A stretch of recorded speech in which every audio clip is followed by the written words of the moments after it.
நாளிலே உங்கள் யாவருக்கும் ஆண்டவரும் இரட்சகருமாகிய கிறிஸ்துவின் நாமத்தில் கிறிஸ்துமஸ் மற்றும் புத்தாண்டு வாழ்த்துக்களை தெரிவித்துக் கொள்கிறேன். இந்த கிறிஸ்துமஸ் காலங்கள் அருமையாக அவங்க நம்ம பாஸ்டர் ஐயா சாமுவேல் ஐயா சொன்னாங்க, சிறப்பாக கொண்டாடணும்னு. ஆனால் தமிழ்நாட்டில் ஒரு பகுதியில் மழையே இல்லை. எங்களுடைய சொந்த ஊர் பகுதியில் போனோன்னா தேவையான அளவு மழை பெய்யலை. போன வருஷம் மழையே இல்லை. மழை இல்லாமல் செடிகள் எல்லாம் வாடிட்டு, அந்த செடிகள் நம்பியிருந்த பூச்சிகள் எல்லாம் இறந்து விட்டது. பூச்சிகளை நம்பியிருந்த பறவைகள் இறந்து விட்டது. இந்த வருஷம் ஓரளவுக்கு பரவாயில்ல, ஒரு 40 விழுக்காடு பெஞ்சிருக்கு. இன்னும் தேவையான மழை இல்லை. சென்னையில் பார்த்தீங்கன்னா சீசனில் பெய்ய வேண்டிய நேரத்தில் பெய்யலை. ஆனால் கடந்த 15-20 நாட்களாக விடாப்பிடியாக சரியான மழை, ரொம்ப மழை. கடந்த ஞாயிற்றுக்கிழமை காலையிலேருந்து நான் 5 சர்வீஸை நான் அட்டன் பண்ணேன். 5 சர்வீஸும் மழை தான். அப்போ ஆரம்பித்த மழை ஞாயிற்றுக்கிழமை விட்டு விட்டு விட்டு பெஞ்சது. மண்டே விடவே இல்லை. திடீர்னு வெள்ளப்பெருக்கு, நிறைய ஏழை மக்கள், விவசாயிகள், சின்ன சின்ன வியாபாரிகள், ரோடில் உட்கார்ந்துருக்கிற மக்கள், பெரிய வியாபாரிகள் எல்லாவற்றும் அழிவு பாதைக்கு அழைச்சி போயிடுச்சு. யாரும் நினைக்கல. கவர்மெண்ட் எவ்வளவோ போராடிச்சு, நல்ல வேலை செஞ்சது, அருமையாக வேலை செஞ்சது. கவர்மெண்ட்டை நல்ல துருதுருப்பாக பணியாளர்களை வேலை வச்சது. எல்லா பணியாளர்களும் நல்ல வேலை செஞ்சாங்க. எலக்ட்ரிக் டிபார்ட்மெண்ட், கார்பரேஷன், ஊராட்சி, அரசு மற்றும் வருவாய்த்துறை எல்லாம் நல்ல வேலை செஞ்சாங்க. வேலை செஞ்சாலும் இயற்கையின் சீற்றத்துக்கு யாரும் என்ன பண்ண முடியாது, ஒப்பு கொடுக்க முடியாது. சில மணித்துளிகளில் எங்களுக்கெல்லாம் ஒரு 30 லட்ச ரூபா லாஸ். சில மணித்துளிகளில் எவ்வளவு? 30 லட்ச ரூபா, 30 lakhs. ஒரு சிலர் கோடிக்கணக்கான ரூபாய். ஏழை மக்களுக்கு உணவு இல்லை. 4 நாளாக யாரோ கொடுக்குற உணவு நேரத்துக்கு வராது. அந்த அடிப்படை வசதிகள் இல்லை, கரண்ட் இல்லை, கொசு. அதை விட ரொம்ப கொடுமை ஏழை மக்களுக்கு. சின்ன சின்ன வியாபாரிகள், தினமும் காய், இட்லி போட்டு விற்கிறவங்க, கூடையில் விற்கிறவங்க, வேலைக்கு போனால் தான் சாப்பிடக்கூடிய நிலைமை. இவங்க நிலைமெல்லாம் பாருங்கள். விவசாயிகளுடைய நிலைமை, 2 நாட்கள் தண்ணி நின்றதால் பயிர்கள் எல்லாம் கெட்டு போச்சு. பெருத்த சேதாரம். இது சென்னையில் வட சென்னை பகுதியிலையும், துள்ளூர் மாவட்டத்தில் வடக்கு பகுதியில் பெருத்த அழிவு. துள்ளூர் மாவட்டத்தில் வடக்கு பகுதி. பொதுவாக கிறிஸ்துமஸ் காலங்கள் எப்போவுமே நமக்கு ஒரு நல்ல பனிக்காலம். சீசனில் மழை பெஞ்சிடும். அது பனி, நல்ல கிளைமேட்டு. ராத்திரி கேரல் ரவுண்டு போகிறதுக்கு நல்ல குழு இருக்கு. ஏசியில் போன மாதிரி இருக்கும். நல்ல சொற்றுலாம் போட்டு பேசுறதுக்கு நல்லா இருக்கும். ஆனால் இன்னைக்கு இப்படிப்பட்ட நிலைமையில் இருக்கிறோம். இருந்தாலும் ஆண்டுடைய அனாதி சித்தம் என்று ஒன்று இருக்குது. அவருடைய சித்தத்துக்கு நம்ம என்ன பண்ணணும்? ஒப்பு கொடுக்கணும். அவர் எது செய்தாலும் ஏற்ற நேரத்தில், சரியான நேரத்தில், அதிதின் காலங்களில் நேர்த்தியாய் செய்திருக்கிறார். அவருடைய சித்தம் இல்லாமல் எதுவுமே, அவருடைய பெர்மிஷன் இல்லாமல் எதுவுமே நடக்காது. புயல் வேண்டாம் ஜெபம் பண்ணிங்க, நியாயம். மழை வேண்டாம் மட்டும் ஜெபம் பண்ணாருங்க. மழை இல்லாமல் நம்மளால் என்ன பண்ண முடியாது. 2 ஜெப குறிப்பு சொன்னாங்க. மழை வேண்டாம், புயல் வேண்டாம். மழை வேண்டாம் ஜெபமே பண்ணாதீங்க. மழை இல்லைன்னா நம்மளால் என்ன பண்ண முடியாது, வாழவே முடியாது. புயல் நிச்சயமாக வேண்டாம் தான். இருந்தாலும் நம்மை புதுப்பித்துக் கொள்வதற்காக ஆண்டவர் கொடுக்குற ஒரு தன்மை. இந்த பின்தங்கின மக்களுக்காக, வாழ்க்கையில் ரொம்ப பின்தங்கின மக்களுக்காக, இந்த ஃபைனான்ஸ் நிலைமையில் ஒரு தண்ணி தம்பி ஒரு வாட்டர் போடுவார். நேற்று முந்தானால எங்கள் ஃபேக்ட்ரியில் பார்த்தேன். தம்பி எப்படி இருக்க, உனக்கு எதாவது லாஸான்னு கேட்டேன். 10,000 ரூபா லாஸ்னாரு. நான் சொன்னேன், எங்களுக்கு நிறைய லாஸ் ஆகிட்டேன். 10,000 ரூபாய் எங்களால் முடியல ஐயான்னாரு. எவ்வளவு? வெறும் 10,000 ஒரு வேன் வச்சு வாட்டர் போடுறேன். 10,000 ரூபாங்கிறது எனக்கு முடியாது. நேற்று ஒருத்தரோடு பேசி கொண்டு வரப்போ 2 வேன் வச்சுருக்காரு, 2 லாரி வச்சுருக்காரு, ஒரு டிப்பர் வச்சுருக்காரு. இந்த லாஸை எனக்கு 3 மாதங்கள் இல்லை 4 மாதங்கள், இதனை சரிக்கட்ட 4 மாதங்கள் ஆகும். ஒரு வண்டிக்கு இவ்வளோ செலவு, என்னுடைய வருமானம், இஎம்ஐ, அதை எவ்ரி மந்த்ஸ் இன்ஸ்டால்மெண்ட் இப்படிலாம் இருக்குது. 4-5 மாதங்கள் எனக்கு பெரிய கஷ்டங்கிற. நம்மள இன்னைக்கு நிறைய பேர் அதே மாதிரி நிலைமையில் இருக்கிறோம், வேதனையில் இருக்கோம். ஆனால் ஆண்டவர் சொல்கிறாரு, உன் துக்க நாட்கள் மாறும், உன் துக்க நாட்கள் மாறும். இஸ்ரவேலை ஆசீர்வதிப்பது எனக்கு பிரியம், சபிப்பது எனக்கு பிரியம் இல்லை. அழகு ஏசாயா 55 சொல்றாரு, ஓ தாகமாய் இருக்கிறவர்களே என்னிடத்தில் வாருங்கள், பணம் வேண்டாம், விலை இல்லை. நீங்கள் கேளுங்க. அந்த 1-3 வசனத்தை வாசிங்கன்னா நீங்கள் விலையான் கொடுத்து வாங்குறீங்க. ரொம்ப அருமையா தெளிவா 1-3 வசனம் வாசிங்க. எனக்கு ரொம்ப பிடிச்சிருந்தது. 1-4 தாகமாய் இருக்கிறவர்களே என்னிடத்தில் வாருங்கள், கேளுங்கள் தரப்படும், தட்டுங்கள் திறக்கப்படும், என் நாமத்தினாலும் எவைகளை கேட்டாலும் அவைகளை தருவேன்னு சொல்ற ஆண்டவர். ஒருவர் வாசிங்க, 2வது வசனத்தை வாசிங்க. ஏசாயா 55:2. நீங்கள் அப்பம் அல்லாததற்காக பணத்தையும் திருப்தி செய்யாத பொருளுக்காக உங்கள் பிரயாசத்தையும் செலவழிப்பானேன். நீங்கள் எனக்கு கவனமாய் செவி கொடுத்து சாப்பிடுங்கள், அப்போது உங்கள் ஆத்மா கொழுப்பான பதார்த்தத்தினால் மகிழ்ச்சியாகும். நீங்கள் கவனமாய் எனக்கு செவி கொடுத்து, லிசன் சொல்லுங்கிற, கவனமாய் என் சத்தத்திற்கு செவி கொடுங்கள். அப்ப நீங்க உங்க ஆத்மா கொழுப்பினால என்னமாகும்? திருப்தியாகும். வீணான அப்பம் பிரயாசப்படாத பொருளுக்கு நீங்க ஏன் கவலைப்படுற? நீ கவனமா எனக்கு செவி கொடு. என் வார்த்தையில் அவர் வார்த்தை வெறுமையாய் வராது. அந்த வார்த்தை என் கால்களுக்கு தீபமும் என் பாதைக்கு வெளிச்சமாய் காணப்படுகிறது. அந்த வார்த்தை நீ எனக்கு கவனமாய், எப்படி கவனமாய்னா, அந்த திருச்சபை, பெரிய திருச்சபை சாலமோன் ஐயா திறக்கிறப்போ ஆண்டவர் உறங்கி சொன்ன, நாமம் பறிக்கப்பட்ட ஜனங்கள் தங்களை தாழ்த்தி என்னை நோக்கி ஜெபம் பண்ணி என் முகத்தை தேடி என்கிட்ட நீங்க ஹம்பிளா நில்லுங்க, கால்க்கு என்னை நோக்கி ஜெபம் பண்ணு, ஃபேஸ் டு ஃபேஸ் என் முகத்தை தேடுங்கள். எதுக்குன்னா, நான் நீ உன்னுடைய பொல்லாப்பை நிமித்தம் நான் தூரமா போயிருக்கேன், உன் பொல்லாத வழியை விட்டு என்னிடத்தில் திரும்ப, ரிட்டர்ன் டு மீ, என்னிடத்தில் திரும்பு, அப்போ பரலோகத்தை நான் கேட்டு உன் தேசத்திற்கு சேமத்தை கொடுப்பேன். எவ்வளவு அருமையான வார்த்தையில் பாருங்க. எதுக்கு எனக்கு சுகர் வியாதி, எதுக்கு எனக்கு பிரஷர், எதுக்கு எனக்கு கடன் பிரச்சனை, நான் பிசினஸ் முன்னேறல. 2 பேரும் ஒன்னாதான் இட்லி கடை போட்டோம், ஆனா அவங்க இட்லி கடை தட்டு கடையா மாறி, வண்டி கடையா மாறி, இன்னைக்கு கடையா மாறி, இன்னைக்கு ஓட்டலா மாறி, இன்னைக்கு ஐஃபைல போயிட்டாங்க. நானும் அதே நிலைமையில தான் இருக்கிறேன். என்னுடைய குறைகள் என்ன? என்னுடைய குறைகள் என்ன? அதுதான் அந்த அடுத்து போறப்ப ஏசாயா 55:6 கர்த்தரை கண்டடையத்தக்க சமயத்தில் தேடுங்கள். எப்ப பார்க்க போறோமோ உங்கள் பொல்லாத நினைவுகளும் இந்த அக்கிரமத்தை விட்டு அவரிடத்தில் திரும்புங்கள், ரிட்டர்ன் டு மீ. எதுக்கு நான் முன்னேறலாம்? என்னுடைய யோசனை என்ன? எதுக்கு மழையினால எனக்கு இவ்வளவு பாதிப்பு, எனக்கே இவ்வளவு பாதிப்பு? இந்த வருஷத்துல கேட்டேன், ஏன்ப்பா எனக்கு இவ்வளவு லாஸ் வந்துச்சு? ஒரு செகண்ட்ல அவர் சொன்னாரு, 2015 இதே மாதிரி வெள்ளம் வந்தேன், நீ அலர்ட் பண்ணிக்கணும்ல. 2015 இதே மாதிரி வெள்ளம் வந்தேன், இவ்வளவு தண்ணி தான் வந்துச்சு, இந்த ஹைட்டு தான் தண்ணி வந்துச்சு, அன்னைக்கு உனக்கு இவ்வளவு லாஸ் இருந்தது. அப்போ அரசாங்கம் சொல்லுது நீ தண்ணி வரப்போகுதுன்னு சொல்றப்போ நீ அதுக்கேற்ற பிரயாசம் படல. கடவுள் எனக்கு ஆண்டவரோடு திரும்ப பேசுற, நீ அதுக்கேற்ற என்ன பண்ணல, நீ சரி பண்ணி கொள்ளவில்லை. இயற்கை என்பது எனக்கு சீற்றம், கடலை நான் அதட்டுகிறேன்னு சொல்ற.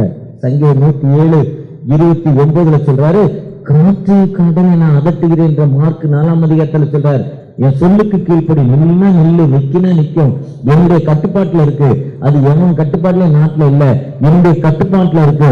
என்னுடைய கட்டுப்பாட்டுல இருக்கிறத நான் உனக்கு ஒரு அலாட்டு தரேன், நீ அலாட்டு தரப்ப நீ சரி பண்ணி கொள்ளல. அதுதான் கண்டடையத்தக்க சமயத்தில் அவர் என்ன பண்ணணும்?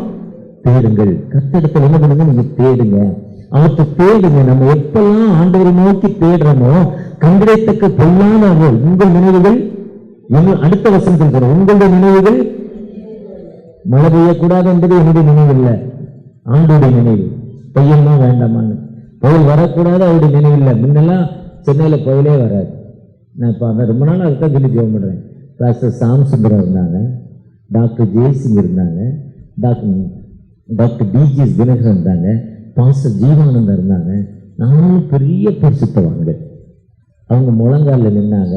சென்னைக்கு வர புயலெல்லாம் ஆந்திராவுக்கு போயிடும், காக்கிநாடாவுக்கு போயிடும். ஒரு புயலும் சென்னையில் வராது. ஒரு 20 வருஷத்துக்கு முன்னாடி நீங்க எத்தனை பேர் பார்த்துருக்கீங்க? புயல் வரும், சென்னையை தாக்க போதும்பாங்க, திடீர்னு சொல்லுவாங்க புயல் என்ன பண்ணிட்டு திசை மாறி ஆந்திராவுக்கு கடந்து சென்றது. காரணம் 4 பரிசுத்தவான்கள், doctor DJ Dhinakaran, pastor Sam Sundaram, Jeevanandam, doctor ஜேசிங்லாம் செத்து போனவன் தலையில் அப்படி கை வச்சு அப்படியே உயிரோடு எழுந்திருப்பான். ஒரு விளம்பரமும் பண்ண மாட்டாரு. ஜீவானந்தம் தான் டாக்டர் டிஜே தினகரனை எழுப்பினாரு. ஒரு எளிமையான ஆடை, இதே மாதிரி ஒரு பந்தா நான் போட்டிருக்க மாதிரி ஒரு பந்தா ட்ரெஸ்லாம் போட மாட்டாரு.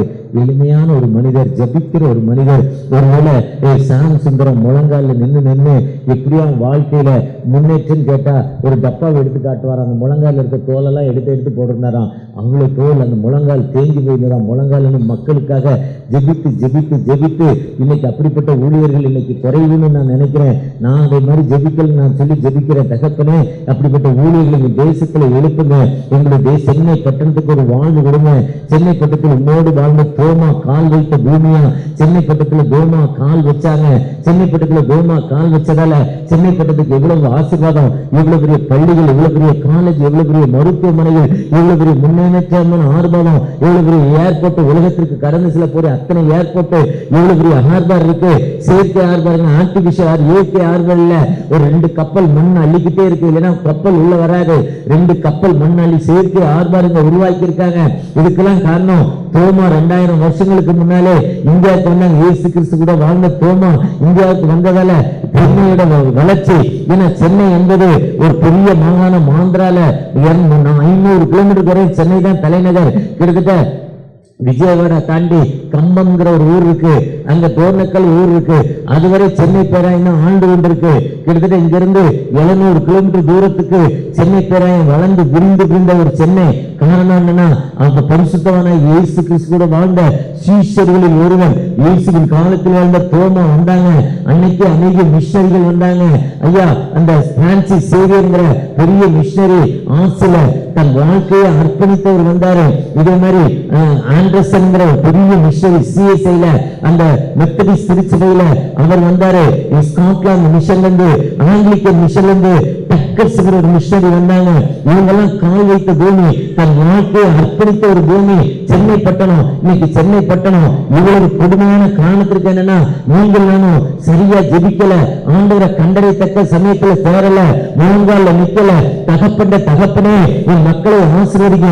ஒரு கூட்ட அக்கிரம மக்கள் சென்னையில எழும்பிக் கொண்டிருக்காங்க. கடந்த வாரத்துக்கு முந்தின வாரம் சென்னையில இருந்து 10 கிலோமீட்டர் வில்லேஜ் யூனிவர்சிட்டி போனேன். அங்க மாற்று மதத்தினர் ஒரே கலட்டா. ஒரு உட்கிராமம், போக்குவரத்தே இல்லாத கிராமம், பின்தங்கின ஒரு கிராமம், ரொம்ப பின்தங்கின மக்கள். அவங்களுக்கு ஒரு உதவி செய்து ஒரு காஸ்பல் சொல்லிக்கிட்டு இருக்கோம். ரோட்ல போன 2 பேர், பைக்ல போன 2 பேர் 3 பேர், நீங்க யாருங்க எப்படி சொல்வீங்க? அவனும் இந்த ஊர் கிடையாது, என்ன அவனுக்கு அந்த ஊர் பட்டா போட்டு கொடுத்த மாதிரி. அப்போ சாமுவேல் பாஸ்டர் மாதிரி ஒரு பாஸ்டர் பெஞ்சமின் என் கூட இருந்தாரு. நீ யாரா அதை கேட்கறதுக்கு எனக்கு என்ன? நீ இந்த ஊரா? ஏன்னா கிறிஸ்தவத்துக்கு எதிரான ஒரு கூட்டம் எழும்பி கொண்டிருக்கு, வளர்ந்து கொண்டிருக்கு. இதுக்கெல்லாம் காரணம் நீங்கள் நானும் சரியான விசுவாசத்தில் இல்ல, சரியான முழங்கால் ஜெபத்தில் இல்ல, ஆண்டவர்கிட்ட அர்ப்பணிப்பு இல்ல, ஆண்டவர்கிட்ட கொடுக்கிற மக்களாய் மாறல.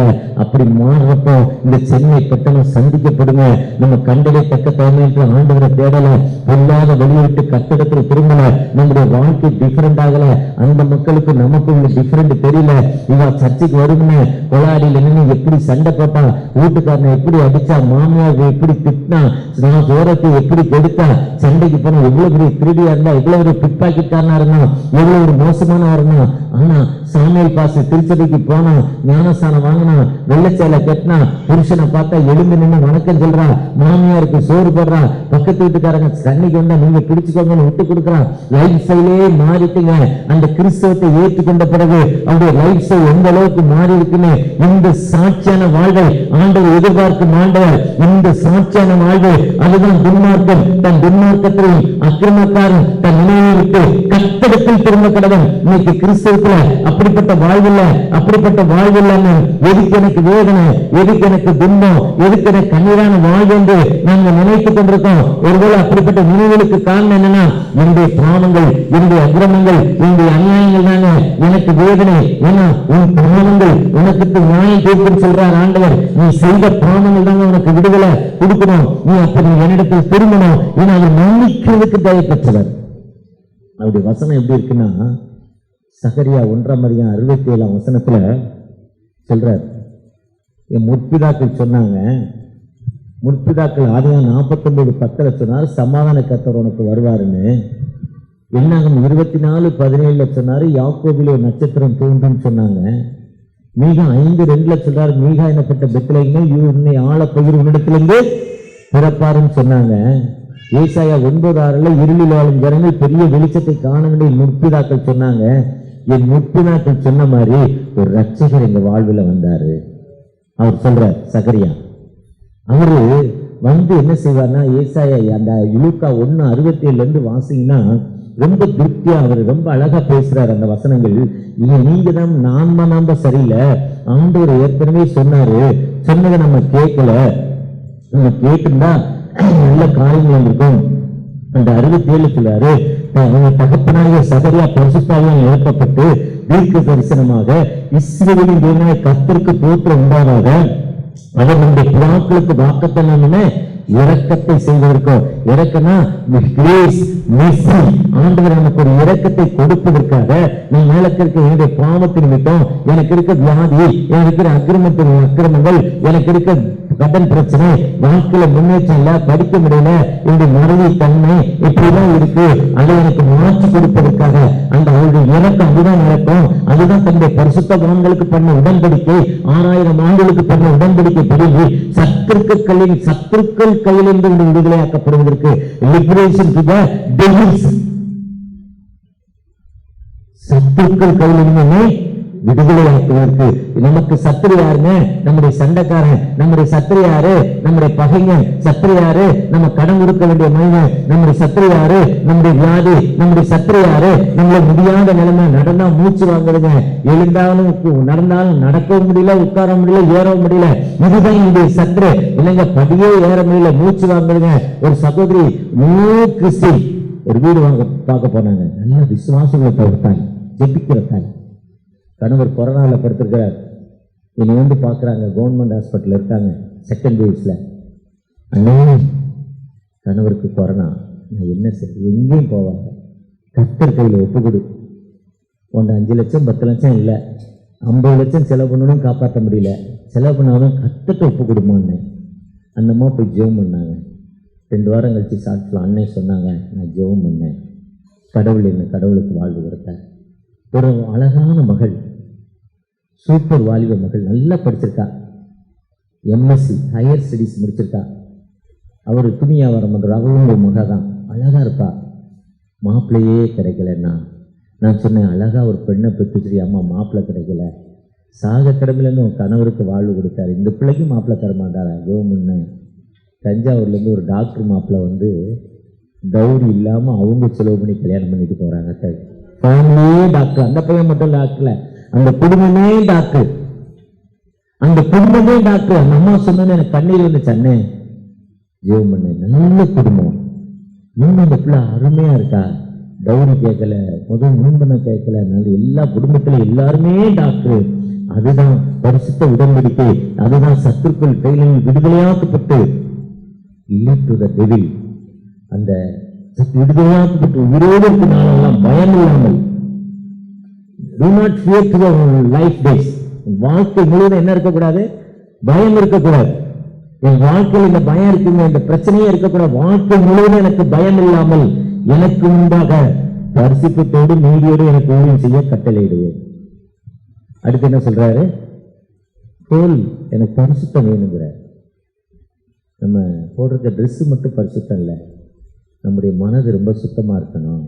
ஃபாரின் வண்டி 160 கிலோமீட்டர் போனாலும் அடிச்ச இடத்துல பிரேக் நிற்கும். அதே மாதிரி அது அப்சராக பண்ணாலும் அந்த இப்படியும் அந்த சேரட்டில் ஓடியாண்டு காப்பாற்ற. சொன்ன வார்த்தை கீழ்ப்படியில, மரண பயம். அதே பையன் சொன்னதெல்லாம் கேட்கல. இந்த வாலிபப்பள்ளி இன்னைக்கு வண்டி ஓட்டுறதை பார்த்தீங்களா, சிக்ஜாக் போட்டு, இன்னும் எனக்கு தெரியுமா, உனக்கு என்ன தெரியுமா, கஞ்சா அடிச்சு. இன்னைக்கு வாலிப பிள்ளைகளை 60 விழுக்காடு கெட்டு போயிருக்கு இந்த கொரோனாக்கு அப்புறம். கொரோனாக்கு அப்புறம் ஒரே ஒரு ப்ளஸ் பாயிண்ட், எல்லார் கையிலையும் பைக் வந்துருச்சு, அது நல்லது. எல்லார் கையிலையும் கார் வந்துருச்சு, எல்லாரும் கடனைக்காரன் ஆகிடுச்சு, இஎம்ஐ இருந்துச்சு. காசு இருக்கோ இல்லையோ, ஃபோன் பண்ணா வீட்டுக்கு பொருள் வந்துடுது. ஏமாத்துக்காரன் அதிகமாகிட்டான். ஒரு பாப்பா வந்தா, எவனோ விளம்பரம் போட்டானா, ஃபோன் பண்ணானா, வாஷிங் மிஷின் 1 லட்ச ரூபா 25,000 எனக்கு தரேன் நான் ஃபோட்டோ போட்டானோ. உடனே அந்த பொண்ணு பணம் அனுப்பிச்சான். பணம் ரிசீவ் பண்ண அடுத்த நாள்ல இருந்து போனவன் இப்படி லிஸ்ட்லாம் அதிகமாகிட்டு இருக்கு. வண்டி இங்க இருக்கு, இந்த வண்டி நான் அவசரமா போகணும், ரயில்வே ஸ்டேஷன்ல இருக்கேன், காசை கூட வண்டி எடுத்துட்டு போ. இப்படி கேஸ்லாம் அதிகமாக போலீஸ்காரங்க தினம் 100 கேஸ் வருது சாருங்கிறான். இதெல்லாம் கொரோனா காலங்களுக்கு அப்புறம். இதெல்லாம் நம்ம அப்படிப்பட்ட ஒரு பயம் ஆண்டோடைய சன்னிதானத்தில் ஒப்பு கொடுக்காம வாலிப பிள்ளைகள் இன்னைக்கு அப்படிப்பட்ட நிலைமையில போய்கிட்டு இருக்கு. அந்த வாலிப பிள்ளைக்கு என் பிள்ளை இப்படி கெட்டு போய் என்னால் திருத்தவே முடியாது. ஒரே வழி, எனக்கு ஒத்தாசை ஒரு பருவங்களுக்கு நேராக கண்களை ஏறெடுக்கிறேன். எனக்கு ஆண்டவர்கிட்ட சொல்ற தவிர ஒரு வழியே இல்லை. ஜெபிக்க ஜெபிக்க சொன்னதுக்கெல்லாம் கைகால முடிச்சு வீட்டில் போட்டுருவார். அணியும் திரும்பலாம் முடிச்சுவார். தோற்றம் ஆண்டவர்னு போய்கிட்டே இருக்க வேண்டியதான். ஐயோ என் 12, 22 வயசுல ஆக்சிடென்ட், ஐயோ என் குழந்தை ஆக்சிடென்ட் ஆயிடுச்சுன்னு சொல்லக்கூடாது. குழந்தையா இல்லை, தரித்திரமா இருந்துச்சு. இன்னைக்கு வாலிப பிள்ளைகள் அவ்வளவு மோசமா வாழ்ந்துகிட்டு இருக்காங்க. மோசமான லைஃப்ல அவங்கள கொண்டு போய்கிட்டு இருக்காங்க. மற்ற தலைவர்கள் அவங்க நல்ல வழியில கொண்டு போல, அவங்களுக்கு தேவை ஒரு கோட்டர், ஒரு கஞ்சா பக்கம் கொடுத்து ஏதோ ஒரு மோசமான வழியில கொண்டு போயிட்டு இருக்காங்க. இதெல்லாம் தெய்வம் பயம் இல்லை. நீ எவ்வளவு தூரம் நடக்கிறியோ அவ்வளவு தூரத்தை ஆதியாம் 13 சொன்னார். நீ மேற்கு கிழக்கு, இது மேற்கு, இது மேற்கு, இது கிழக்கு. வடக்கு எது சொல்லுங்க பாஸ்டர், சாமியல் பாஸ்டர்? எது? இதான் வடக்கா? எனக்கு இது கிழக்கு மாதிரி இருக்கு. ஏன்னா திருநெல்வேலிக்காரங்களுக்கு மட்டும் தான் திசை தெரியும். அதனால அவர்கிட்ட கேட்டேன், ஜெபஸ்டின்ட்ட கேட்கல. மெட்ராஸ்காரங்களுக்கு திசைனா என்னன்னே தெரியாது. திருநெல்வேலிக்காரங்க கரெக்டா திசை சொல்லுவாங்க. என் கூட ஒரு டிரைவர் தம்பி இருக்கான், மேற்க வண்டி போய்கிட்டு இருப்பான். டே இல்லடா தெற்கனி இல்லையா, நீ ஆன்லைன் ஆன் பண்ணியா, நீ நெட்டை பாருன்னா நெட்ல உள்ள திசை காட்டுறதுக்கு ஒரு கருவி இருக்கு.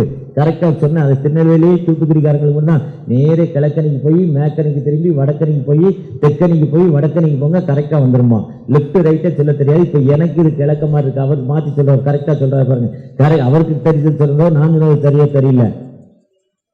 அந்த ஆசை ஆபிரகாம்கிட்ட சொல்றாரு, நீ கிழக்கு மேற்கு எவ்வளவு தூரம் நடக்கிறியா, வடக்கு தெற்கு எவ்வளவு தூரம் நடக்கிறியா, எவ்வளவு தூரம் நடக்கிறியா, அதை நான் உனக்கு தருவேங்கிறாரு. என்ன வாக்குத்தத்தம் பாருங்க. படுத்துருங்க, படுத்த இடம் மட்டும்தான். 6க்கு 3 முறை. இப்போ 6க்கு 3 இல்லை, நான் 5.5 2 அடி இவ்வளோதான் இடம். ஏன்னா அதுக்கு மேலே இடம் இல்லை. ஜெபஸ்டினுக்கு 3 அடி 4 அடி இவ்வளோதான் இடம். உங்க பஸ்ஸுக்கு 3 அடி 4 அடி இவ்வளவுதான் இடம். ஏன்னா நம்மளுக்கு 6க்கு 3 கொடுக்க இடம் இல்லை. பெட்டி கேட்கறான், செத்த ஒரு ஹைட்டு வெயிட் என்னங்கிறான், பெட்டி அளவு என்னன்னு கல்றக்காரன் கேட்கறான். அண்ணா அவர்கிட்ட சொன்னாரு, எவ்வளவு தூரம் நடக்கும் அவ்வளவு தூரம். நம்ம தான் எப்படி இருக்கோம். நேற்று ஒரு வாட்ஸ்அப்ல சூப்பர் கதை கேட்டேன், விழுந்து சிரிச்சேன். ஒரு பையன் வேலை இல்லைன்னா, ஒரு போலீஸ்கார்ட்ட டிராஃபிக் ஆட்ட வேலை இல்லையடா, இந்த இப்படி போகிற இங்கே வந்துடுறான், இப்படி வந்துடுறான், அதனால நடுவர் வெள்ளைக்கோடு போடு, ஒரு நாளைக்கு 1 மைலுக்கு இவ்வளோ தூரம், எவ்வளோ தூரம் போடுறே உனக்கு இவ்வளோ சம்பளம்னு கொடுத்து பெயிண்ட்டை கொடுத்துறாரு. முதல் நாள் 6 மைல் போட்டுட்டானா, செகண்ட் நாள் 1 மைல் தான் போட்டானா, 3ஆம் நாள் 3/4 மைல் தான் போட்டானா. அவர் என்னடா முதல் நாள் 6 மைல் போட்டுட்டிய, 2ஆம் நாள் இவ்வளோதான் போட்டிருக்க, 3ஆம் நாள் இன்னும் குறைஞ்சி என்னடான்னாரா. நீங்கள் என்னங்க, முதல் நாள் அங்கே பெயிண்ட் வச்சேன், அங்கேருந்து எடுத்து நடந்தேன், அடுத்து அங்கிருந்து தான் நடக்கிறேன், பெயிண்ட் எனக்கு பக்கத்துலேயே கொண்டாந்து நடறான். இதேதான் நம்ம லைஃப். நீ எழுந்து மேற்கு கிழக்கு எவ்வளவு தூரம் நடக்கியா. காலையில 5 மணிக்கு 5 மணிக்கு அலாரம் வைக்க சொன்னேன். என் ஒய்ஃப் வச்சாங்க, என்னையால எழுந்திருக்க முடியல. கூட ஒரு 1/2 மணி நேரம் தூங்கினேன். சாத்தா என் கூட தூங்க விட்டான்ல, அப்போ என்னுடைய பிளெஸ்ஸிங் என்ன ஆகுது, குறைஞ்சிக்கிட்டே இருக்கு. அந்த ஆசீர்வாதம் எனக்கு என்னது இல்லை. அப்போ கடவுள் சொல்றாரு, நீ வேலையில் அசதையாக இருப்பவன் அலிமனுக்கு சகோதரன், வேலையில் ஜாக்கிரதையாக இருப்பவனை கண்டாயானால் நீசருக்கு முன்பாக நிற்காமல் அதாவது சோம்பேறி படுத்து அறுப்பில் போய் பிச்சை கேட்டாலும் பிச்சை அவனுக்கு கிடைக்காது. எறும்பை பாரு, அது எவ்வளோ அழகாக ஆக்டிவாக போய்கிட்டே இருக்கு, லைனாக போகுது, தட்டி விட்டாலும் திரும்ப அந்த லைனில் வந்து சேர்ந்துக்கிடும். அது வேலையாக செய்து சோம்பேறியில் எவ்வளோ நேரம் படுத்திருப்பா என்று ஆண்டவர் சொல்லிக் கொடுத்திருக்க. ஆண்டவர்கிட்ட நம்ம அந்த எவ்வளோ, அதுதான் ஆபிரகாமுடைய ஆசீர்வாதம். ஆபிரகாம் கொடுக்கப்பட்ட வாக்குத்தத்தம், நான் உன்னை ஆசீர்வதித்தேன்னு சொன்னாரு. எங்கேயோ நதிக்கு அப்புறத்தில் வேறே தேவர்கள் சேவித்தான். யோசுவா 24:2 அவர் யூதன் இல்லை, ஒரு கிறிஸ்தவன் இல்லை, ஏதோ ஒரு மதத்துக்காரன், வேறே தேவர்களை சேவித்தான். யோசுவா 24:2 சொல்றாரு, அவனை கூப்பிட்டு நான் பிளஸ் பண்ணுவேங்கிறாரு. அவன் சொல்லலாம், ஐயா எதுக்கு நடக்கணும், ஒழுங்கா நான் பொம்மை செஞ்சுட்டு இருந்தேன்ல, நீ பிளஸ் பண்ணலாம்ல, நான் எதுக்கு நடக்கணும், கால் வலிக்குள்ள முட்டி தேஞ்சு போச்சுன்னு சொல்லிக்கலாம்ல, சொல்ல முடியாது. எவ்வளோ வேலை பாஸ்ட்னா, இங்கே 100 குடும்பம் இருந்தால் 100 குடும்பத்துடைய பேர் கையில் வச்சுக்கணும், 100 குடும்பத்துடைய உறுப்பினர்கள் கை வச்சுருக்கணும், 100 குடும்பத்துடைய சொந்தங்கள் பேர் இருக்கணும், 100 குடும்பத்துடைய பிரச்சனைகள் வச்சுருக்கணும், ஒவ்வொரு குடும்பத்துக்காக ஜெபிக்கணும். இந்த தெருவில் எத்தனை குடும்பம் இருக்குது, இந்த தெருவில் யார் பிரச்சனை, யார் நல்லவங்க, அவங்க பேரெல்லாம் எழுதி வச்சுக்கணும், எல்லாத்துக்கும் ஜெபிக்கணும். இந்த ஊர் தலைவருக்காக ஜெபிக்கணும். எவ்வளோ நேரம் நீ முழங்கால் நிற்கிறியோ, ஏசிஏ சாம் சுந்தராயா மாதிரி எவ்வளோ நேரம் முழங்காலில் நிற்கிறேன்னா அவ்வளோ பிளெஸ்ஸிங், அவ்வளோ வல்லமை. எவ்வளோ நேரம் நிற்கிறியோ இதே மாதிரி ஃபஸ்ட் சர்வீஸில் கூட்டம் இல்லை, இன்னும் இடங்கனாலும் 3 சர்வீஸ் கூட நடத்தலாம், இந்த பகுதியை உனக்கு மாற்றி தருவான். அவன்கிட்ட கேட்கலாம்ப்பா, எனக்கு ஒரு அக்ரிமெண்ட் கொடுத்தியப்பா, கிழக்கு மேற்குன்னு எனக்கு பக்கத்து இடம் வேணும், அப்படி நடந்து போனால் பக்கத்து இடத்த தருவார், இன்னும் நடந்து போனால் பக்கத்து இடத்த தருவாருங்க. ஏன்னா சொன்னதுன்னா சொன்னதுதான், சொன்னதை விட்டு என்ன பண்ண முடியாது, அந்த வார்த்தை விட்டு மேலே மாறுறப்ப மட்டும்தான் ஆசீர்வாதம். இல்லை, பைபிள் என்ன சொல்லுதோ அந்த சொன்ன வார்த்தையின்படி அழகா பவுலடிகள் கலாத்தியல் இன்னைக்கு வாச ரொம்ப திருப்தியாக எனக்கு அந்த வசனம் இன்னைக்கு சொன்னாங்க. அவர் சொல்றாரு, நீங்க பார்த்தல, ஒரு மனுஷனை பார்த்து வரல, இந்த ஊழியத்துக்கு நீ ஒரு மனுஷன் கூப்பிடல, ஒரு சாதாரண மனுஷனை கூப்பிடல, ஈசு என்னை கூப்பிட்டாரு. என்னையை பற்றி உனக்கு தெரியும், நான் ஒரு யூதன், பக்தி வைராக்கியம், அடிப்பேன் வெட்டுவேன் குத்துவேன், சபைகளை துன்புறுத்தினேன். ஆனால் கடவுள் என்னை தாயின் கற்பத்திலிருந்து என்னை கூப்பிட்டாரு, நம்மள உருவாகும்னு என்னை கூப்பிட்டாரு. கூப்பிட்ட ஆண்டவர் எழுந்து என்னை பிளஸ் பண்ணுறாரு. என்னென்னா, நீ இருளி, அதாவது அந்தகாரத்திலும் மரணத்துக்கு மக்களுக்கு விடுதலை கொடுக்கணும், யாரெல்லாம் புறஜாதிகளுக்கும் மற்ற ஜாதி மக்களும் சொல்லணும்னு சொன்ன உடனே என்னை கடவுள் சந்திச்சிட்டாருன்னு இங்கே இருக்க தலைமை குருவை போய் பார்க்கல, பெரிய பாஸ்டரை போய் பார்க்கல, நேரே ஒரு சொன்ன அரபு தேசத்துக்கு போனேன். எங்கே கடவுளை தெரியாதோ, எங்கே கடவுள் பின்தங்கின இடத்துல இல்லை, கடவுளே தெரியாதோ, ஆண்டவரே தெரியாது, அந்த இடத்துக்கு போனேன். இன்றைக்கி வடசென்னையில் எப்படி பாஸ்ட் உருவாக்கிட்டு இருக்காங்கன்னா, இப்போ எனக்கு வயத்தவலி ஜபஸ்டின் ஐயா எனக்கு ஜெபம் பண்ணுறாரு, வயத்தவலி சரியாயிடுச்சு, சர்ச்சுக்கு வாங்குங்கிறாரு. 4 வாரம் சர்ச்சுக்கு போகிறேன், சர்ச்சுக்கு வாங்கினா என்ன ஞானஸ்தானம் வாங்கிக்கோங்கன்னு எனக்கு சொல்கிறார். ஞானஸ்தானம் வாங்கிட்டேன். அப்புறம் சாட்சி சொல்கிறேன். நல்லா சாட்சி சொல்கிறப்போ ஒரு சிஸ்டர் பாடினாங்க, ரொம்ப சிறப்பாக பாடினாங்க, சூப்பராக பாடினாங்க, நல்ல தாளந்து. 2 நாள் பாட விடுறாரு. நல்லா பாட விட்டோன்னா 3ஆம் நாள் ஒர்க்ஷீப் பண்ண பண்ணுறாரு. 3ஆம் நாள் ஒர்க்ஷீப் பண்ணுறேன். 3 நாள் ஒர்க்ஷீப் பண்ணி அப்புறம் இதெல்லாம் ஒரு 2 வருஷத்தில் நடக்குது. ஒர்க்ஷீப் பண்ண பிறகு ஒரு நாள் அவருக்கு கொஞ்சம் தலைவலிக்கு கண் வலிக்கு மெசேஜ் கொடுங்கங்கிறாரு. நல்ல மெசேஜுக்கு ப்ரிப்பேர் ஆகி வர்றேன். ப்ரிப்பேர் ஆகி வந்து கொஞ்ச நாளில் பாஸ்ட் பார்க்குறாரு, நல்ல டெவலப் ஆகிருக்குன்னு அசிஸ்டன்ட் பாஸ்டர் ஆகிக்கிறார், உதவி குருவாக்கிறாரு. பிறகு இவர் கன்வென்ஷனுக்கு போயிடுறாரு, கலெக்ஷனுக்கு போயிடுறாரு, கன்வென்ஷன் கலெக்ஷன் எல்லாத்துக்கும் இவர் போயிடுறாரு. இவர் தான் சர்ச்சை நடத்துகிறாரு. 6 மாதத்தில் இவர் தனி பாஸ்டாக பக்கத்து வீட்டில் சர்ச்சை போட்டுறாரு. அவர் சொல்கிறார், இப்படிலாம் வரலடா, அரபு தேசத்துக்கு போனேங்கிறார். கலாத்தியர் 1ஆம் அதிகாரத்தில் பேச, ஓடா ஆண்டவரை நம்பி இருக்கிறேன், நான் பேதுருவை போய் பார்க்கல, யாக்கோபை போய் பார்க்கல, நான் ரட்சிக்கப்பட்டு 3 வருஷம் கழிச்சு தான் பேதுருவை பார்த்தேன். நான் பார்த்தது யாக்கோபை மட்டும்தான் பார்த்தேன், 3 பேரை தான் மட்டும் பார்த்தேன். வேற எந்த அப்போஸ்தலனையும் சந்திக்க விரும்பல. என்னை சந்தித்த ஆண்டவர், உங்களை அழைக்கிறவர் உண்மையுள்ளவராக இருக்கிறார். அழைத்தவர் ஒரு காலம் உங்களை என்ன பண்ண மாட்டார், கைவிட மாட்டார். அழைக்கிறவர் உங்களோடு கடந்து வந்திருக்கிற ஆண்டவர் ஒரு காலம் உங்களை ஒரு நோக்கத்தோடு அழைத்து வந்திருக்கிறார். ஆபிரகாம் கொடுக்கப்பட்ட வாக்குத்தத்தை நிறைவேற்றுவார். அந்த வாக்குத்தத்தின்படி நீங்க இந்த புயலில் பாதிக்கப்பட்டிருக்கலாம், உங்களுடைய கடை பாதிக்கப்பட்டிருக்கலாம், உங்களுடைய பிசினஸ் பாதிக்கப்பட்டிருக்கலாம், நீங்க பின்தங்கின நிலைமையில இருக்கலாம், இஎம்ஐ கட்ட முடியாத நிலைமையில இருக்கலாம். ஆனா நீங்க என்னைக்கு தகப்பண்ட தகப்பனே துன்மார்க்கன் தன் துன்மார்க்கத்தையும் அக்கிரமக்காரன் தன் வழிகளை விட்டு கட்டடத்தில் திரும்ப கடவன் கண்டடைய தக்க சமயத்தில் அவரை தேடுங்கள்.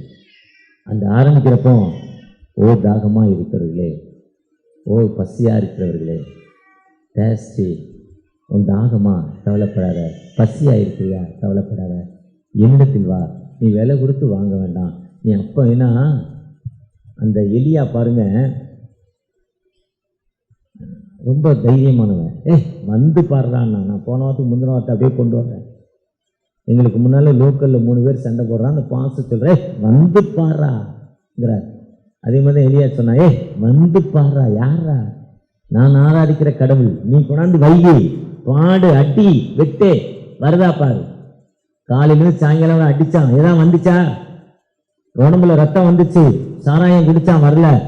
இவர் 12 கோத்திரத்துக்கு 12 கல்லை எடுத்தாரு, 12 ஒரு ஆட்டை எடுத்தார், 12 துண்டாக்குனார், 12 இடத்துல தண்ணியை ஊத்தினாரு, 12 இடத்துல வச்சார். வேர் இஸ் எலியாஸ் காடுனார். எலியாவின் தேவன் எங்கே வந்தாரு?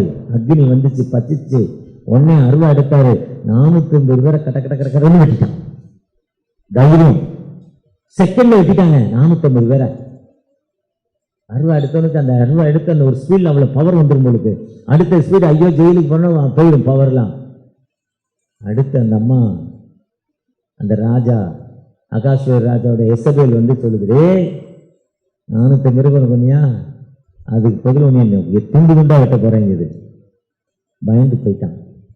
அவ்வளோ தைரியமா அந்த அம்மாட்ட போய் வந்து பாருமான்னு சொல்லியிருந்தா அந்த லைஃபே அந்த எலியாவுடைய லைஃபே வேற மாதிரி வந்திருக்கும். எலியாவுடைய லைஃப் ஸ்டைலே வேற மாதிரி ஹிஸ்டரி எழுதப்பட்டிருக்கும். ஹிஸ்டரி அப்படி எழுதப்படலை.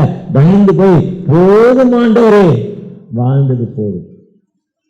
அதே தான் கிறிஸ்தவத்துக்கு வருமுன்னே கஷ்டம் வேதனை துன்பத்தில் வர்றோம்.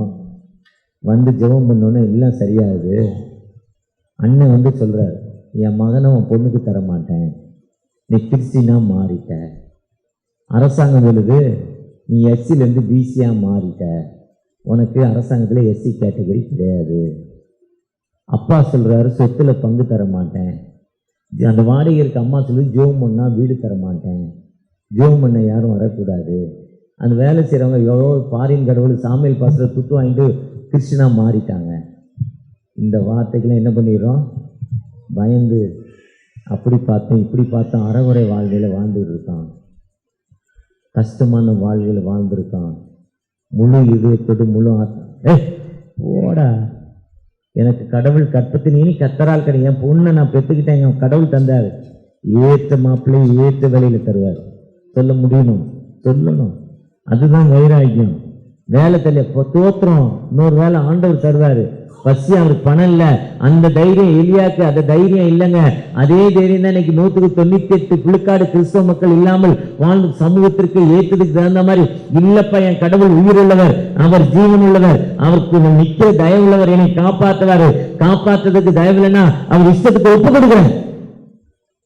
அவர் இஷ்டம். இன்னைக்கு அன்னைக்கு காப்பாத்தாரு, இன்னைக்கு காப்பாற்றுவாரு, பாதுகாப்பார். இல்ல பரவாயில்ல, தோன்றி என் ஆத்மார் எடுத்துக்கொள்ளனா எடுத்துக்கொண்டு போதுமாண்டவரே சொல்லாம அந்த தைரியம் அந்த எலியாவுக்கு இந்த தைரியம் இல்லைங்க. கண்டடைய சக்க தேமையத்தை தேடல. நான் தாகத்தை பார்க்கிறோம், பசியை பார்க்கிறோம், வேதனையை பார்க்கிறோம், துன்பத்தை பார்க்கிறோம். அப்படிப்பட்ட துன்பத்தில் இல்லாம கடவுள்கிட்ட அந்த எலியாவுக்கு இருக்கிறப்போ வந்து படுத்துறான். ஆத்தங்கரை வரமா நல்ல சூடா பிரெட்டும் சூடா அப்பமும் இருந்துச்சுல, ஒரே ஒரு ரொட்டி ஒரே ஒரு சிக்கன் தான் இருந்துச்சு. நடக்க வேண்டிய தூரம் எது? ரொம்ப தூரம் போ, அங்கே நீ எலிசாவை பிளஸ் பண்ணணும், எகுவ ராஜாவை அபிஷேகம் பண்ணணும், அதுக்கப்புறம் லைஃப் முடிஞ்சிருச்சு, நான் உன்னை கூப்பிட்டுக்கிறேன்ட்டார். கூப்பிட்டுக்கிட்டார்ல. அதுக்கப்புறம் லைஃப் கொடுக்கல. பயங்கர வாழ்க்கையில இல்லை இருந்தா ஆண்டவர் நம்மை பாதுகாக்க மாட்டார். பயத்தை விட்டு ஆண்டோடைய சன்னிதானத்தில் விட்டு கொடுத்துட்டு ஏசாயா 55:1 என்னுடைய தாகம் என்னுடைய பசிப்பா விலையில்லாத அப்பமில்லாத பொருள் கொடுக்கிறாரு. கண்டடி தக்க சமயத்தை தேடணும். ஐயா துன்மார்க்கன் தன் துன்ம வழியை விட்டுட்டு கத்தடத்தில் திரும்ப கடவன்.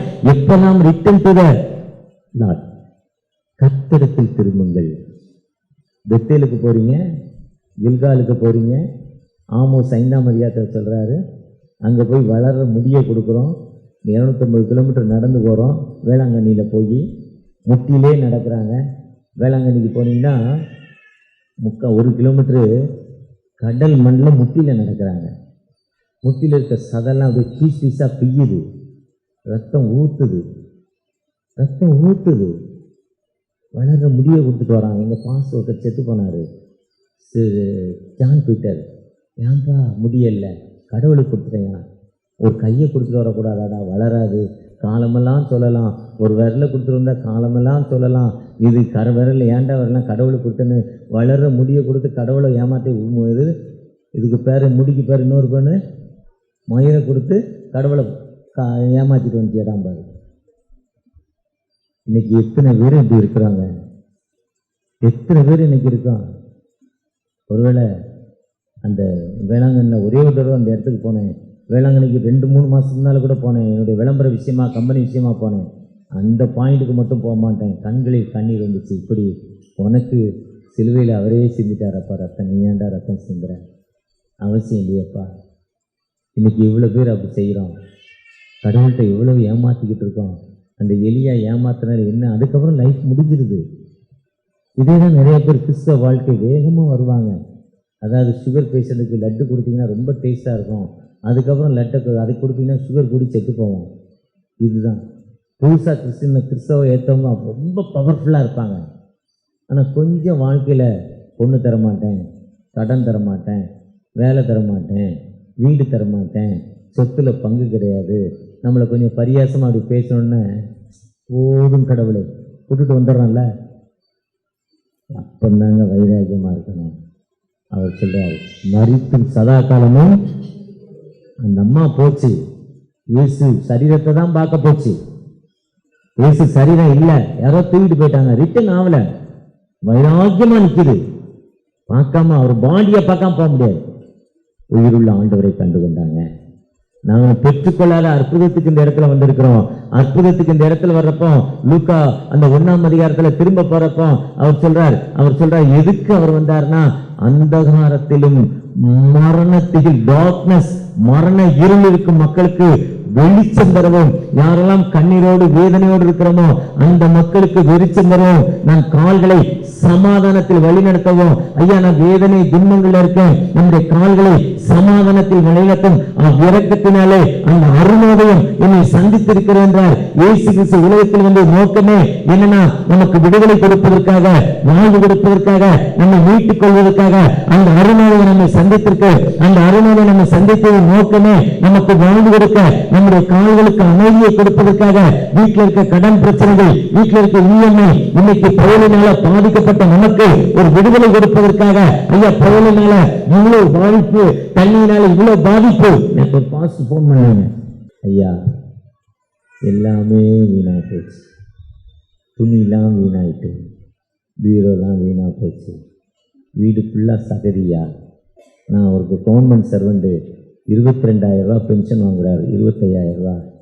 கார்பரேட் ஸ்கூலில் படுத்திருந்தேன் 3 நாள். இப்போ மகன் என்னை அமைஞ்சக்கரைக்கு கூப்பிட்டு போயிட்டா, நான் என்னையா செய்வேங்கிறேன். இதுதான் உலகத்தின் சப்போர்ட்டு. இதே நிலைமை தான் இன்னைக்கு நிறைய பேர் வாழ்ந்து கொண்டிருக்கோம். தகப்பனே வாழ்க்கையில் வேதனைப்பா, என் வாழ்க்கையில் துன்பம், தகப்பனே எனக்கு ஒரு விடுதலை கொடுப்பீங்களா? லூக்கா 1ஆம் அதிகாரம் 78ஆம் வசனத்தான், அந்தகாரத்திலும் மரண இருளிலும் உட்கார்ந்து இருக்கிறவர்களுக்கு வெளிச்சம். யாரெல்லாம் அந்தகாரம் மரண அந்தகாரம்னா டார்க்னஸ், யாருக்கெல்லாம் அந்த டார்க்னஸ்ல இருக்கிறோமோ அந்த மக்களுக்கு என்ன பண்ணுவாரு? 3 நாளா கரண்ட் இல்லைல்ல, 4 நாளா கரண்ட் இல்லைல்ல, அந்த மக்களுக்கு அவர் என்ன பண்றாரு? ஏன்னா அவருடைய வசனம் என் கால்களுக்கு தீபமும் என் பாதைக்கு வெளிச்சமாய் காணப்படுகிறது. ஒருவேளை அப்படிப்பட்ட ஆண்டவர் நம்மோடு கடந்து வந்திருக்கிறார். அப்படிப்பட்ட ஆண்டவர் நம்மோடு கடந்து வந்திருக்கிறார். அவர் to give the light to them that sit in darkness and in the shadow of death. shadow of death, மரண பள்ளத்தாக்கு, மரண பலம், மரண நிலை. அவன் தொடச்ச போங்க பாப்பா, மேல வாசிங்க. நம்முடைய கால்களை சமாதானத்தின் வழியிலே நடத்தவும். நம்முடைய காலையில எங்க போகுது? சமாதானத்தின் வழியிலே. எனக்கு என்ன சமாதானம் இல்லை தெரியுமா? நேற்று காலையில் லோ சுகர், காலையில் எழுந்திருக்கும் 68. உடனே இந்த பிரதருக்கு ஃபோன் பண்ணேன், காஃபி கொண்டு வந்தார். ஒரு ஆப்பிள் சாப்பிட்டேன், ஒரு காஃபி சாப்பிட்டேன். சாப்பிட்டுட்டு வழக்கம் போல் வாக்கிங் போனேன். 50 நிமிஷம் நடப்பேன். 19 நிமிஷத்தில் ஒரு கிட்டினஸ் வந்துச்சு. இனிமேல் நடக்க முடியாதுன்னு கைப்பிடியாக நடந்துக்கிட்டே ரூம்க்கு வந்தேன். அப்புறம் ஒரு ஆப்பிள் எடுத்து சாப்பிட்டு பார்த்தேன், முடியல, போய் படுத்தேன். கிட்டத்தட்ட ஒரு 4 மணி நேரம் தூங்கினேன். ஏன்னா முதல் நாள் இதே மாதிரி அதே கிட்டினஸ், 1 மணிக்கு, மத்தியானம் 1 மணிக்கு. எப்போ லோ சுகர் ஆகுன்னு தெரியாது. இல்லை, நேற்று நைட் டாக்டரை பார்த்தேன். அவர் சொன்னார், முதல் நாள் லோ சுகர் ஆனால் உங்கள் ப்ராப்ளம், 2ஆம் நாள் லோ சுகர் ஆனால் டாக்டர் ப்ராப்ளங்கிறார். அவர் எனக்கு எப்படி கவுன்சிலிங் கொடுக்குறாரு பாருங்க. 2ஆம் நாள் லோ சுகர் ஆனால் என் ப்ராப்ளம், முதல் நாள் லோ சொன்னால் உங்கள் ப்ராப்ளம்னாரு. மாத்திரையெல்லாம் மாற்றி கொடுத்தாரு. காலையில் எழுந்து செக் பண்ணேன், 185 சுகரு. காஃபி இவர் தான் திரும்ப கொண்டு வந்தார், நல்லா பாதி சக்கரை போட்டு கொண்டு வந்தார். எதுக்கு போட்டாரோ எனக்கு தெரியும், அவருக்கு மட்டும்தான் தெரியும். நல்ல டீ கொடுத்தாரு, அதுலேயும் பாதி சக்கரை போட்டாங்க. இப்போ நல்ல டீ, சூப்பர் டீ, நல்ல டீ. இப்போ வெயிட் கேட்டாங்க, சுகர் எவ்வளோ இருந்தது காலையில். இதுதான் என் அந்தகாரம், என்னுடைய டார்க்னஸ், ஷேட் ஆஃப் டெத், மரண பள்ளத்தாக்கு. ஏன்னா இந்த வாரத்தில் 2 நாள் வந்திருக்கு, இதுக்கு முன்னே 2 நாள் வந்திருக்கு. ஒரு பல வருஷம் 2015 இன்னொரு சர்ச்சு ஆகஸ்ட் 15 டெடிகேட் பண்ணுறப்போ வந்திருக்கு. அடுத்து ஒரு 2 நாள் வந்திருக்கு. இந்த கிடினஸ் ஒரு மாதிரி லேசாக இருக்கும், அப்படியே டெவலப் ஆகும், நடக்க முடியாது, நடந்தால் கீழே விழுந்துருவோம். இது மரணப்பள்ள டார்க்னஸ், ஷேட் ஆஃப் டெத். ஒருவேளை இப்படிப்பட்ட வேதனை இருக்கு, நம்ம கால் என்ன பண்ண போறாரு, சமாதானத்தில் வழி நடத்த போறாரு. இது மாதிரி ஒவ்வொருக்கும் ஒருத்தர் பிரச்சனை. ஏன் பிரச்சனை இது?